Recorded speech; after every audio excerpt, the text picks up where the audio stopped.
Module 4. There's a belief in the concept of infinity that's accepted by many scientists, especially quantum physicists. This belief states that everything in the past, present, and future is actually happening now. That time, as we see it, is a subjective thing, and not necessarily how the universe perceives it. One example would be looking at the stars in the sky. What you are seeing is something that happened millions of years ago. That's known to every scientist on the planet, as it takes light that long to travel from the star to the Earth. In a similar manner, what you perceive to be the present may or may not be what's happening now. All that tells us is that there is much to know that we may never learn. But to gather a better understanding, we look at what will work for us and what won't. Infinity may well be beyond our understanding, just as is eternity and the cosmos itself. We can only guess at the great mysteries through intellectual investigation, experimentation, feedback, and success and failure. When we do something that works, we repeat it. If it works again, then we know we're on the right track. And if there comes an occasion when it doesn't work, then we either do it again, changing either the method or our attitude toward the thing. This is called empirical investigation, and so it is with what we're about to do. Now, all that is very difficult to understand, for anyone to understand. That includes the scientists and quantum physicists and the teachers of the concept. The best way for the average student to comprehend the concept of time being relative and everything happening right now is to dip into the world of quantum mechanics. In this world, infinity consists of a multitude of universes. Think of this theory as a metaphor, if you will. As metaphors are designed to clarify a concept. Because there's no way to prove it at present, it remains a theory. However, what we see as even more important than proof is works. If it works, we use it and gain the benefits that come out of it. After all, we don't really know how many of our prescription drugs work. We don't know how aspirin works. Scientists use a variety of plants, roots, molds, until they find one that has a good effect. But what actually happens inside the body and mind is very often a mystery. But when it works, they offer it to the world. And so here's our metaphor for all time happening now, and every life of yours happening now as well. Picture, if you will, not only an endless number of galaxies and solar systems and planets in our universe, but further picture an endless number of universes. Doing that, you'll find an endless number of lives of yours as well as endless time periods. In other words, in one of those universes, it's the past, in another, the present, and in another, the future. Your past lives are available to you, as are your future lives. If this is difficult to understand, once again, I say look at it as a metaphor, something that represents something else. So that when you're imagining going into a past or a different present life, see it as a fantasy that will help you to overcome a problem, whatever problem you intend to resolve. In my own research, primarily when working with people and regressing them into a past life, I found that virtually anything can pop up, but whatever the individual is attracted to, there's purpose behind the attraction. Your dreams, your daydreams often reflect this. Dreams aren't to be feared, but rather embraced, as that is your inner conscious working with the material stored and often buried deep within the subconscious to overcome the problem that you take to bed with you.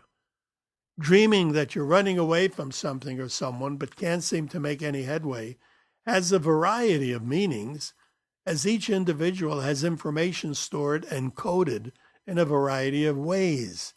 You can't interpret it, but you can use it. Here's how. Dreams are unconscious in that they occur without any outer control. The big factor that's often overlooked are your beliefs or your belief system. What you believe to be will be in your dreams, but generally, if not always, represented as a symbol of what you want. The trick is to control them. One way to bring about that control is by managing your beliefs. When dreams are under your control, they can be manipulated to bring about an event or a situation that is to your advantage. But we can't get into your dreams to manipulate them, and so we do the next best thing. We step into a situation that your inner conscious would set up as a dream. However, by controlling the access, we do what the dream is trying to do, and that is have a positive outcome. According to the best scientific minds on the planet, everything that has, is, and will happen is happening right now. There's general agreement on that. However, what is missing from the equation is how to reach the happening. One way to do that is through the concept of past and future lives. Now, the question is going to come up, of course, what if you don't believe in past lives? What if you don't believe in reincarnation and coming back and so on? Well, that's fine. After all, there's no definite proof. Sure, myself and a few thousand other practitioners have taken people to what appears to be a past life, but there's also the possibility that it's just a fantasy, a dream, a daydream, or a genetic memory. What do I say to that? Well, I say to that whoever says that, they may be right. I assume there are, but I could be mistaken. What is important, however, is the fact.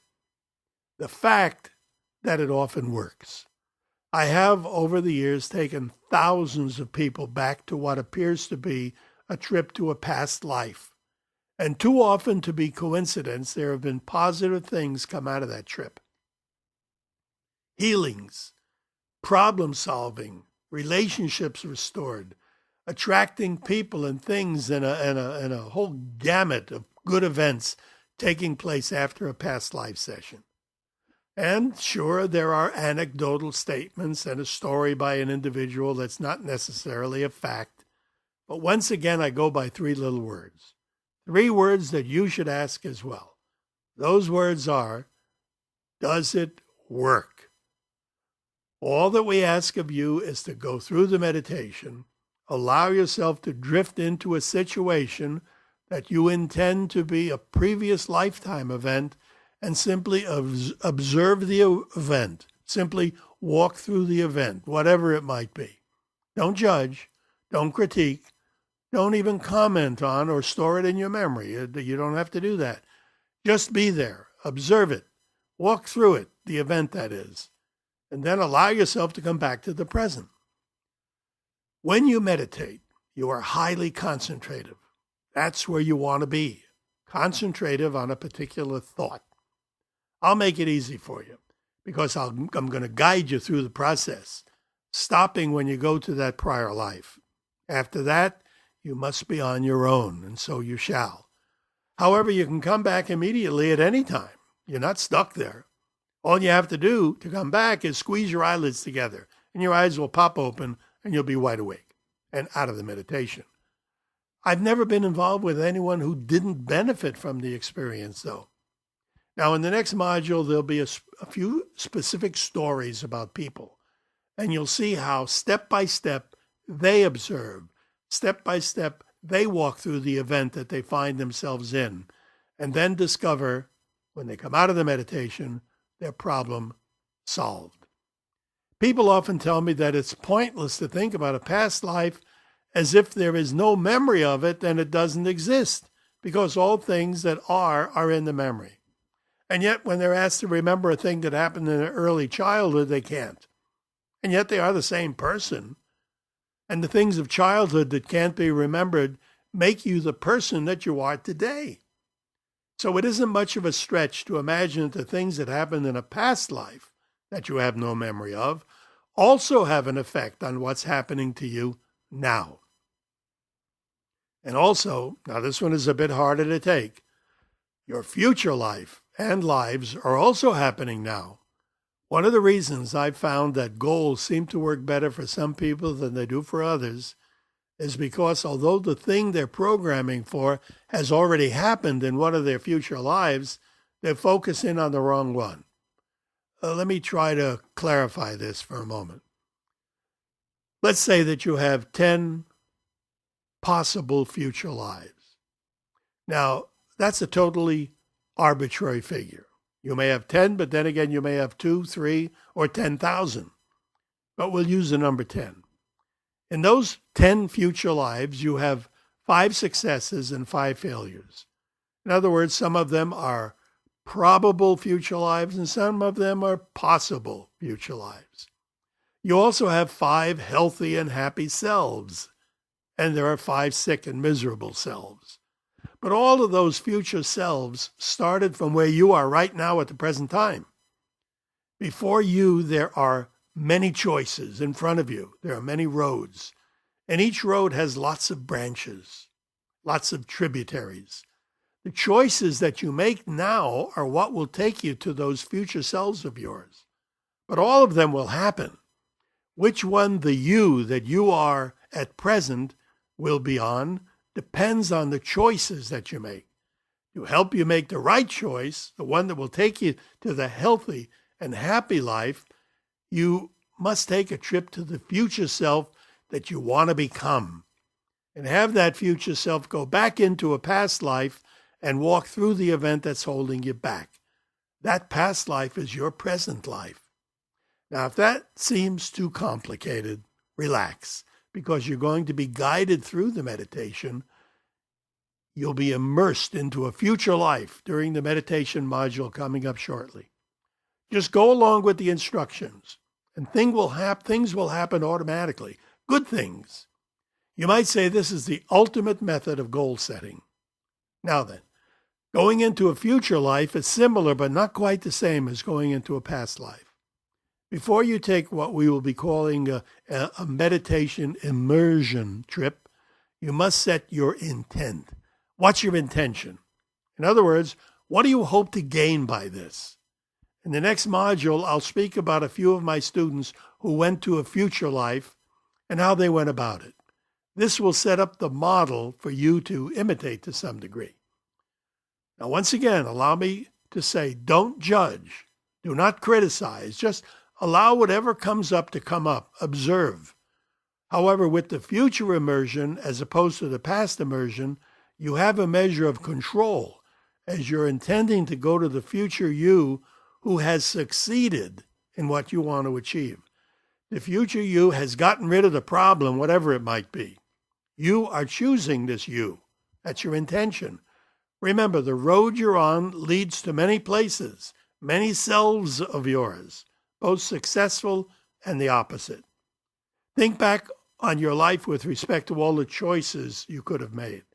Each choice would have had a different effect, and you would be in a different place than you are at present. Now you have the ability to view the future from a different perspective and see the consequences of the choices that lay before you at the present time. For now, let's look at George Eliot and see how he used the future life concept to restate goals and achievement.